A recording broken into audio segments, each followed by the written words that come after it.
Yo, what's happening, guys? We are here for frequently asked questions segment number 80. We're getting even closer to that big 100 on answering your questions, so be on the lookout for us reaching 100. But anyway, let's get right into this right now. All right, guys, we're going to jump right into this for the frequently asked questions segment number 30 plus 50, 80. So the first question we have is Moab's 10 blow through 41. Where do you tie your alternator grounds to the alternator? Distribution blocks or to the brackets? Hey, I'm trying to picture what you're saying. Tie your alternator grounds to the alt. Well, I guess if you're wanting to have grounds going over to your alternator, you would ground it, you could ground it on the alternator bolt, if that's what you're asking. I'm not exactly sure what you're asking.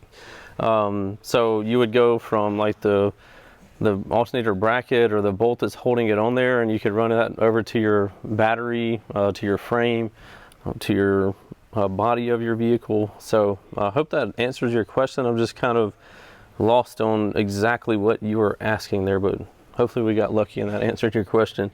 Up next we have Fred Rogers 4210.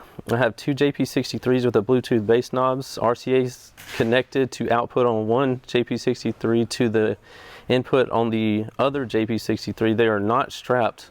D4S subwoofer bass knob work and control bass for both amps. Not if you're talking about the Bluetooth knob. It will not work like that. If you're wanting to control both of those, I would suggest you getting one of our Down for Sound inline RCA bass knobs and do it that way, or any other inline RCA type of bass knob. So up next we have 10 Twin Turbo Tony 93. A lot of T's.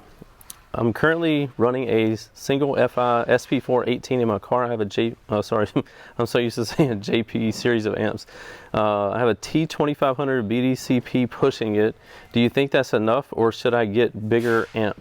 If so, what amp would you suggest? For that sub, I would recommend a JP43. I think that would be a great matchup for that subwoofer, and have it hammering. It would push it very nicely. So that's my recommendation. Up next we have Johnny Munoz 6609. Hey JP, I just bought two DC XL M418s. I was considering either a JP43 or a 63, but I don't know if the JP63 will be too much power. What do you recommend? I would recommend at least the JP63, and obviously you want to make sure you have proper electrical for that amplifier. That would be a less or the least recommendation I would do. Personally, I would run a JP83 on them and make sure you have enough electrical for it, and it would just give you more headroom on power. You just want to make sure you're not, either one of those amps, you want to make sure you're not clipping or anything, but I think the 83 would be more my fitment for a system like that on the two DC XLs. All right, last but not least, we have leaning_low rapid fire question. What's a great JP amp that would push my SCAR ZBX15? I already have a JP84 on 4 DS18 6.5s each. What should my electrical be looking like? I have the same pickup truck as you. I also have all stock electrical. JP84 amp is nice. I love it. So for a ZBX15, I would recommend a JP23 version 1.5 at least, but probably a JP23 version 2. And don't forget, these amps come in 9 different colors, so nobody else is doing this for y'all. So if you want to have a more personalized look to your build and match some colors up, you know where to come. So and then I have electrical. I would make sure you have a big 3 done. It wouldn't hurt to, it seems like you're like growing your system, so it wouldn't hurt to go ahead and do a high output alternator, at least a 270 amp, 370 if you can go ahead and swing it. And then in the back you could do a LTO 6.0 and or a JP40 lithium battery that would be more than enough for what you have. But again, we're running a special on those right now for these JP40s.